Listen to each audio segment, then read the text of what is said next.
nikmatku yang terbesar yang aku berikan kepada hamba-hambaku manusia yang ada di alam ini, yaitu diutusnya, dilahirkannya Nabi yang mulia, Nabi besar Muhammad Sallallahu Alaihi Wasallam. Bismillahirrahmanirrahim. Laqad kana lakum fi Rasulillahi uswatun hasanah liman kana yarjullaha wal yawmal akhir wa dzakarallaha katsira. Al-ayah. Shadaqallahul azim. Netizen di mana saja berada, yang mudah-mudahan semuanya dirahmati Allah Subhanahu wa taala. Puji dan syukur marilah sama-sama kita panjatkan kehadirat Allah, karena atas nikmat dan karunia-Nya alhamdulillah kita semua masih diberikan kesehatan lahir dan batin, sehat jasmani maupun rohani oleh Allah Subhanahu wa taala. Semoga nikmat ini dapat kita syukuri agar nikmat kita mendatang ditambah dengan yang lebih baik lagi dari Allah Subhanahu wa taala. Amin. Salawat dan salam marilah sama-sama kita sanjungkan kepada insan paripurna, Nabi yang agung, junjungan kita, Nabi besar Muhammad Sallallahu Alaihi Wasallam. Pada kesempatan yang mulia ini, alhamdulillah kita sudah berada di bulan Rabiul Awal tahun 1445 Hijriah. Ketika kita berada di bulan Rabiul Awal, kita teringat dengan seorang insan paripurna yang telah diutus oleh Allah ke muka dunia ini, yaitu Nabi Muhammad Sallallahu Alaihi Wasallam. Satu ketika Nabi Daud alaihissalam berdialog dengan Allah. Nabi Daud bertanya, "Ya Allah, apakah nikmat terkecil yang Kau berikan kepada manusia?" Allah menjawab, "Wahai Daud, nikmatku yang terkecil yang aku berikan kepada manusia yaitu nafas." Para netizen yang berbahagia, dari dialog Allah dengan Nabi Daud ini dapat kita simpulkan bahwa udara, oksigen yang selama ini kita hisap dan kita hirup, yang membuat kita berkesinambungan dapat hidup di alam dunia ini, ternyata menurut Allah itu adalah nikmat yang terkecil di sisi Allah Subhanahu wa taala. Mendengar jawaban Allah ini, Nabi Daud terheran-heran. Padahal yang namanya nafas, oksigen, udara ini sangat menentukan atas keberlangsungannya manusia hidup di alam dunia ini. Lalu Nabi Daud bertanya lagi, "Ya Allah, nikmat apa yang terbesar yang ada dalam sisimu yang Engkau berikan kepada manusia dan ke alam semesta ini?" Allah menjawab, "Nikmatku yang terbesar yang aku berikan kepada hamba-hambaku manusia yang ada di alam ini, yaitu diutusnya, dilahirkannya Nabi yang mulia, Nabi besar Muhammad Sallallahu Alaihi Wasallam."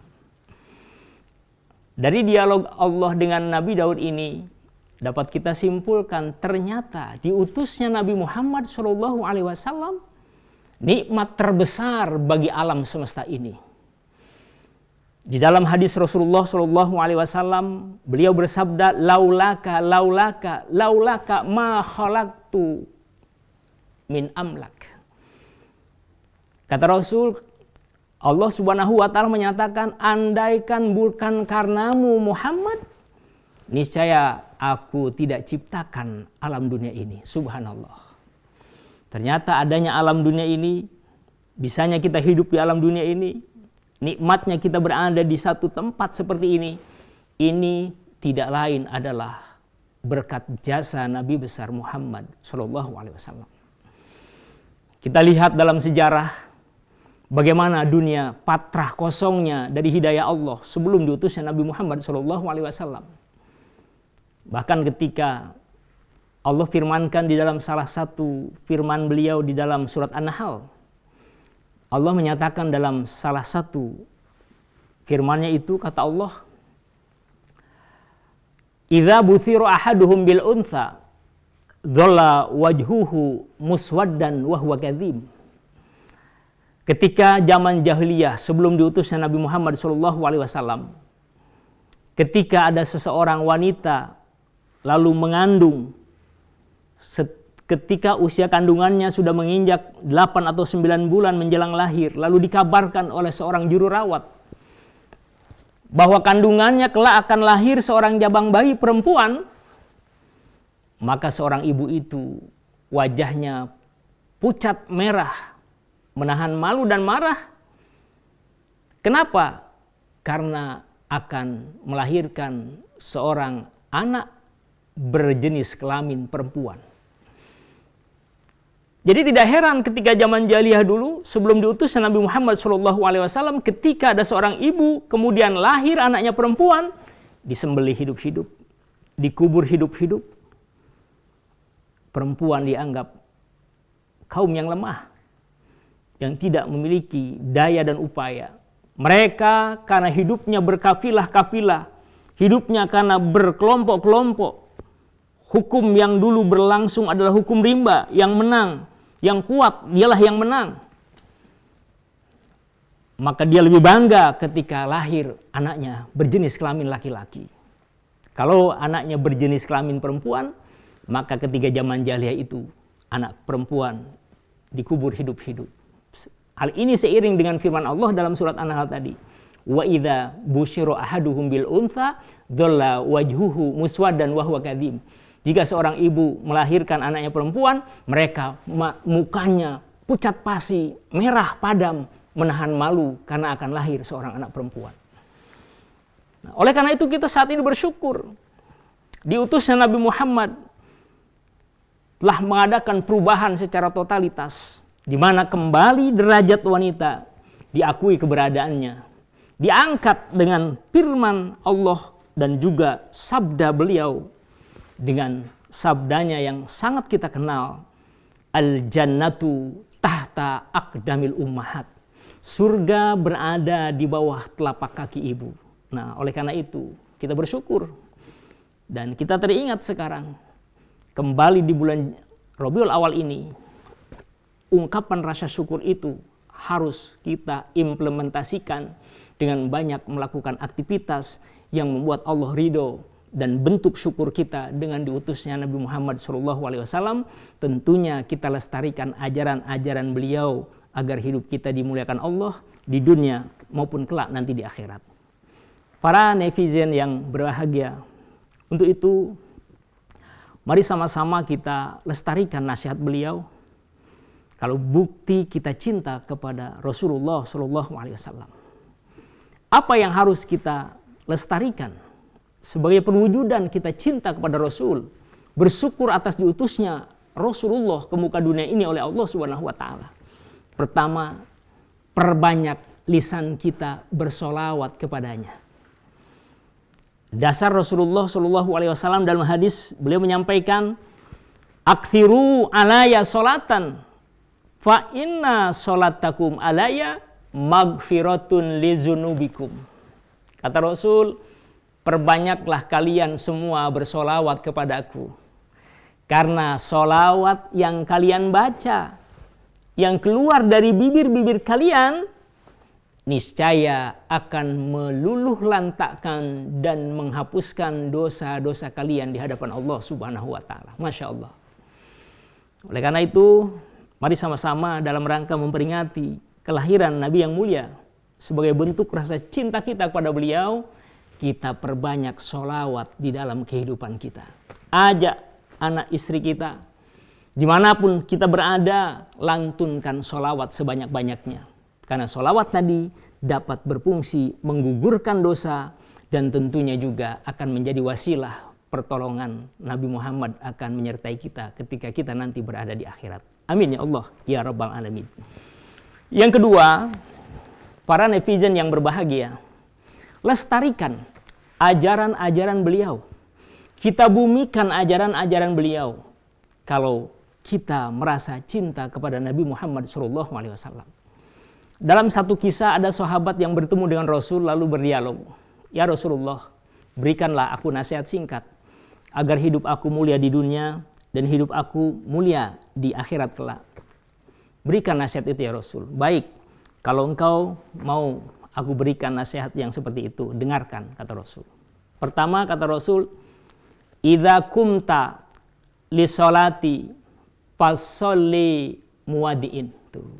Kata Rasul, jika engkau berdiri untuk melakukan ibadah yang namanya sholat, maka sholatlah kalian seperti orang yang hendak pergi jauh, tidak pernah kembali lagi. Ini nasihat beliau yang singkat, tapi justru banyak memberikan sesuatu yang positif terhadap kita. Karena ibadah pokok kita dalam menjalankan sesembahan kita kepada Allah adalah ibadah sholat. Pokok ibadah yang nanti mendapatkan perhitungan pertama. Kedua, tegak tidaknya agama yang kita anut tergantung sholat kita. Yang ketiga, sholat itu menjadi penentu masuk tidaknya kita ke dalam surganya Allah. Oleh karena itu Rasulullah beri nasihat kepada kita, kalau kita berdiri hendak sholat, sholatlah seperti orang yang hendak pergi jauh, tidak kembali lagi. Maksudnya bagaimana? Maksudnya hadis ini, nasihat ini adalah agar kita ketika kita melaksanakan sholat, sholat yang benar, sholat yang baik, sholat yang khusyuk, sholat yang betul-betul merupakan dialognya kita terhadap Allah Subhanahu wa Ta'ala. Jangan pernah kita anggap sepele terhadap sholat. Karena Imam Al-Ghazali juga yang namanya Hujjatul Islam pernah menyampaikan dalam satu makolahnya, sesuatu yang paling ringan dalam diri kita bukannya kapas, bukannya daun, tapi yang paling ringan bagi kita orang yang beragama, yang paling ringan adalah gampang meninggalkan sholat. Masya Allah. Jadi oleh karena itu, ketika kita mendengar suara azan, responlah kita ungkap kalimat itu. Alhamdulillah. Langsung, as-sholatu ala waktiha. Kerjakan sholat itu atas ketepatan waktunya. Kemudian tingkatkan kehusuannya. Lalu terjemahkan dan implementasikan realisasi ibadah sholat itu dalam kehidupan kita sehari-hari. Karena ketika kita meninggalkan ibadah yang namanya sholat, maka otomatis segala bentuk amalan-amalan kita nilainya tidak baik di mata Allah Subhanahu wa Ta'ala. Karena bergantung dari ibadah sholat kita. Tapi ketika kita melakukan sesuatu ibadah yang lain dan ditopang oleh ibadah pokok kita yang namanya sholat, maka sholat itu menjadi jaminan masuknya kita ke dalam surganya Allah. Kata Rasul, man hafadha ala sholawatil khamsi ruku'ahunna wa sujudahunna wa mawaqita lahunna wa alima annahu min indillah wajabat alaihi jannah attah. Masya Allah. Kata Rasul, siapa yang menjaga ibadah sholat 5 waktunya dengan baik, ketika sholat ada rukunya, ketika sholat ada sujudnya, ketika sholat ada tumaninahnya, ada rukunya, dan dia juga tahu masuk waktu sholatnya, dan dia yakin bahwa sholat itu langsung perintah Allah kepadanya, wajabat alail jannah attah. Orang yang demikian itu, kata Rasul, nanti di akhirat wajib masuk surga, enggak boleh enggak. Masya Allah. Alhamdulillahirabbil alamin. Oleh karena itu, nasihat singkat Rasulullah yang pertama kepada kita, dalam rangka kita mengimani Allah dan mensyukuri atas Allah utusnya Rasulullah ke alam semesta ini, sehingga sampai kepada kita ajaran-ajarannya, mari kita ajarkan ibadah nasihat beliau ini kepada anak-anak kita, kepada orang lain yang belum tahu, yaitu mengerjakan sholat dengan sebenar-benarnya. Karena sholat adalah ibadah pokok yang bisa menentukan masuk tidaknya kita nanti kelak di akhirat. Para netizen yang dimuliakan dan dirahmati Allah Subhanahu wa Ta'ala, yang kedua, nasihat beliau yang kedua adalah wala tatakallam bikalamin tahtadiru bihi godan. Apabila kita berbicara, maka berbicaralah yang baik. Jangan sampai ketika kita bicara sekarang, besok kita meminta maaf kepada orang yang kita ajak bicara. Apa artinya? Artinya kita berbicara yang tidak sesuai ajaran agama yang bisa menyinggung perasaan orang lain. Ini dilarang. Karena betapa bahayanya lisan kita ini walaupun kecil, walaupun tidak bertulang, tapi dampak dari lisan kita ini besar. Makanya Rasulullah nasihatkan kepada kita agar kita selamat dunia dan selamat akhirat. Ketika kita bicara, bicaralah yang baik-baik. Jangan sampai kita bicara tidak kontrol, yang akhirnya kita besok meminta maaf kepada orang yang kita ajak bicara. Jangan sampai, kata Rasul. Karena perbuatan lisan kita ini resikonya besar kalau menyakiti hati dan perasaan orang lain. Walaupun lisan ini kecil, walaupun tidak bertulang, tapi dampaknya besar. Bahkan dalam Qaidah Arabi, seorang ahli pujangga Arab mengatakan, wa qad yurja li jarhi syaifi bur'un wala burhun lima jari halisan. Ketika pedang lukai kulit, masih ada harapan sembuh. Tetapi ketika lisan lukai hati, kemana obat hendak dicari? Subhanallah. Jadi makanya Rasulullah pesankan kepada kita, hati-hati kalau bicara. Lebih baik kita diam kalau tidak bisa bicara yang benar. Fayahsun sukutu, kata Rasul. Kalau tidak bisa bicara yang benar, lebih baik diam. Oleh karena itu, kepandaian kita menjaga lisan, ini ukuran nilai iman kita kepada Allah. Rasulullah tegaskan dalam hadis yang lain, kata Rasul, man kana yu'minu billah wal yaumil akhir falyaqul khairan aw liyasmut. Barang siapa yang beriman kepada Allah dan beriman kepada hari akhir, ketika bicara, bicaralah yang benar. Falyaqul khairan aw liyasmut. Kalau tidak bisa bicara yang benar, aw liyasmut, lebih baik kita diam. Daripada ketika kita bicara, mulut kita ini menyakiti orang yang kita ajak bicara. Untuk itu, nasihat kedua yang singkat dari Rasulullah ini, mari kita jadikan pedoman dalam rangka mengimani, melestarikan ajaran-ajaran beliau, bersyukur kepada Allah atas dosanya beliau.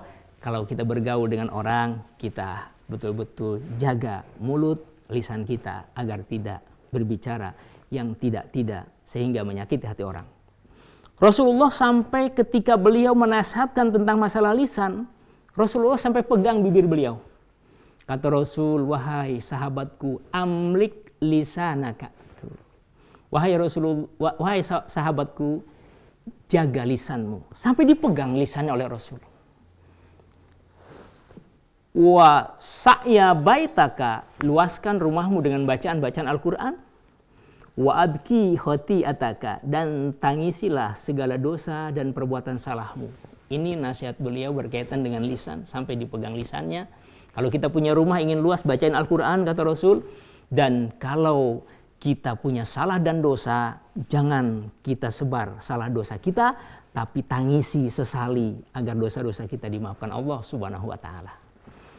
Para netizen yang berbahagia di mana saja berada, yang terakhir, yang ketiga, pesan singkat Rasulullah dalam rangka memperingati kelahiran beliau, yaitu wajmi'il ya'sa fima aidinas.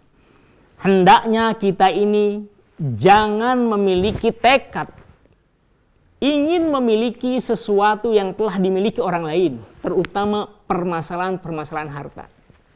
Artinya apa? Artinya kita jangan silau dengan rezeki orang. Jangan silau dengan apa yang dimiliki orang. Apalagi kita ngukur diri tidak punya kemampuan yang sama dengan orang itu. Nah, tapi hendaklah kita harus banyak mensyukuri atas apa-apa yang telah Allah berikan kepada kita.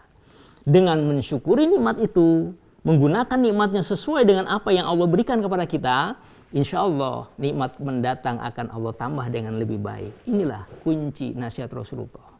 Jangan kita bertekad ingin memiliki, apalagi yang kaitan dengan materi. Orang punya ini, kita pun ingin punya itu. Yang akhirnya kalau kita nggak punya kemampuan, akhirnya kita halalkan segala macam cara. Yang akhirnya kita justru terjerumus ke jurang kemudorotan. Ini yang tidak dikehendaki oleh Rasulullah. Agar umatnya selamat, agar para sahabat-sahabatnya juga bisa melestarikan ajarannya ini, maka nasihat singkat ini diberikan oleh Rasulullah kepada sahabatnya, termasuk kita, umat di akhir zaman ini.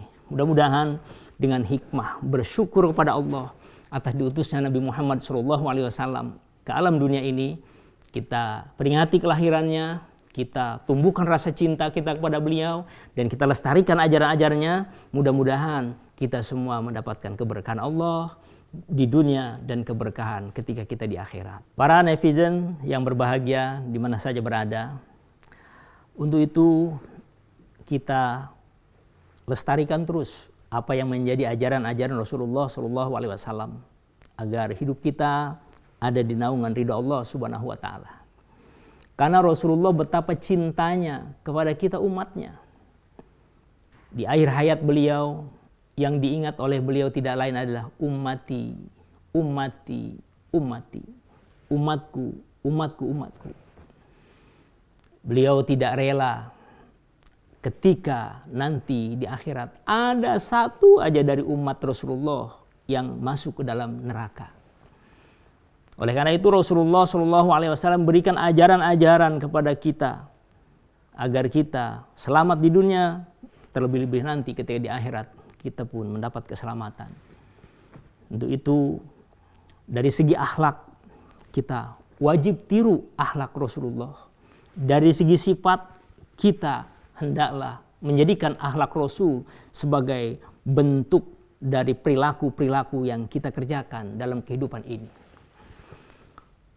Ketika kita cinta kepada Rasulullah SAW, maka tirulah akhlak beliau. Ketika Rasulullah akhlaknya ditanyakan oleh seorang sahabat kepada istri beliau Khadijah Al-Kubra, begitu juga kepada istri beliau tercinta Aisyah Ar-Ridha. Rasul ditanyakan akhlaknya, wahai Aisyah, bagaimana sih sebetulnya akhlak Rasulullah itu? Aisyah menjawab, kana hulukuhul Quran. Rasulullah itu akhlaknya akhlak Al-Quran.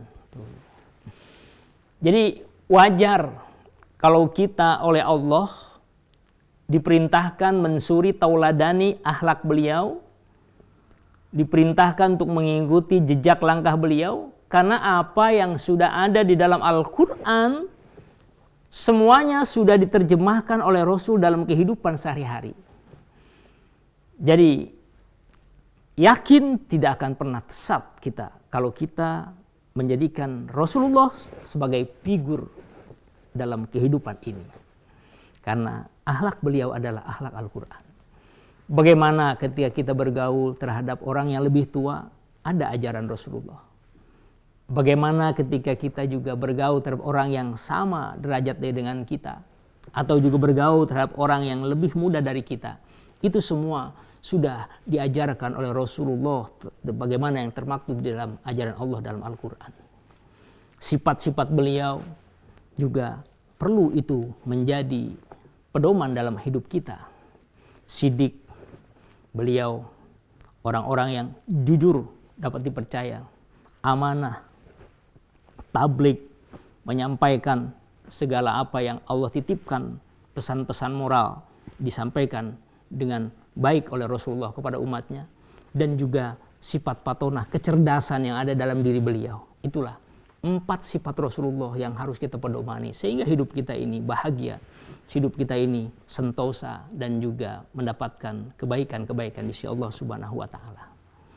Para netizen di mana saja berada, di dalam satu kisah Rasulullah SAW ada salah seorang sahabat yang sampai menangis ketika berdialog dengan Rasulullah. Sahabat itu bertanya, bernama Sauban, ya Rasulullah, kalau saat ini saya rindu, kangen terhadap engkau, saya masih bisa mencari dan menemui engkau. Tapi bagaimana nanti ketika kami berada di akhirat? Andaikan aku masuk ke dalam neraka, engkau berada di surga. Andaikan sama-sama masuk ke dalam surga, tentunya tingkatan surga aku akan beda dengan surga yang engkau miliki, wahai Rasulullah. Oleh karena itu, bagaimana kalau seperti itu yang aku alami ya Rasulullah? Sampai sahabat bertanya seperti itu. Kata Rasul, orang yang engkau cintai pasti akan dikumpulkan Allah terhadap orang yang dicintainya. Masya Allah.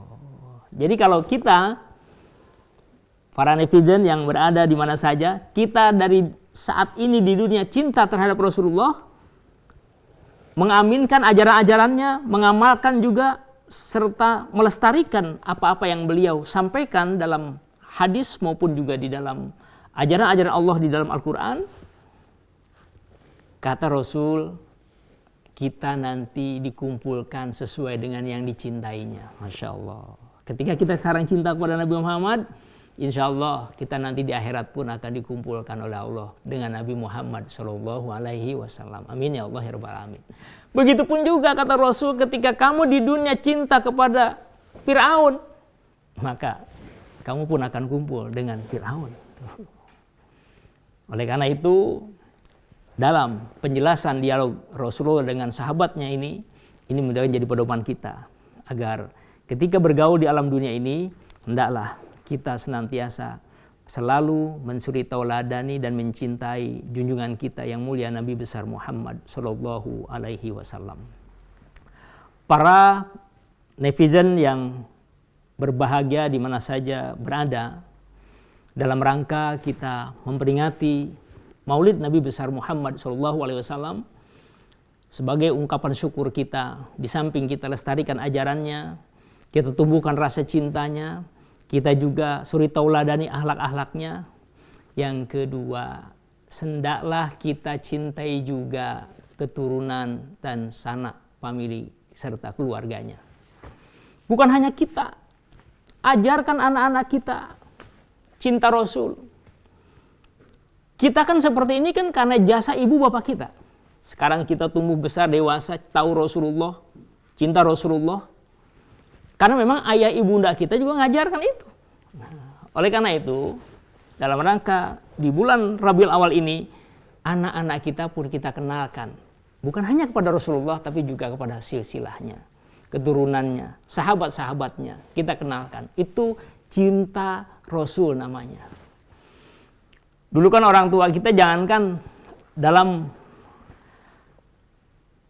berdialog, jangankan dalam melantunkan syair-syair ya, bersenandungnya saja orang tua kita itu cinta Rasul itu. Dengan senandungnya yang sering kita dengar, yang diungkapkan oleh para guru-guru kita itu. Pada zaman dahulu kala, pada zaman jahiliyah, lahirlah seorang Rasul yang terakhir dan mulia. Siapa namanya? Nabi Muhammad namanya. Siapa ibunya? Siti Aminah ibunya. Siapa ayahnya? Abdullah nama ayahnya. Di mana dia tinggal? Madinah tempat tinggalnya. Lalu setelah dewasa diangkat menjadi Rasul. Siapa yang mengangkat? Oleh Allah yang kuasa. Siapa Allah itu? Pencipta alam semesta. Itulah senandung orang-orang tua kita dalam rangka menumbuhkan rasa cinta dan mengenal kepada junjungan kita yang mulia Nabi besar Muhammad SAW. Kalau ini kita lestarikan, kalau ini kita ajarkan kepada anak-anak kita, kepada handai tolan kita, insya Allah keberkahan dengan diutusnya Nabi Muhammad ke alam dunia ini akan menyertai kita ketika kita di dunia, terlebih-lebih nanti ketika kita berada di yaumul akhir.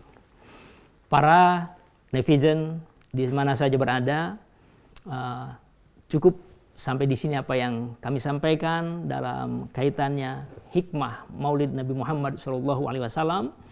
Insya Allah pada kesempatan mendatang kita sambung kembali, dan apabila ada tutur kata dan juga ada sikap yang kurang berkenan dalam ceramah ini, kami mohon dibukakan pintu maaf yang sedalam-dalamnya. Demikian, terima kasih.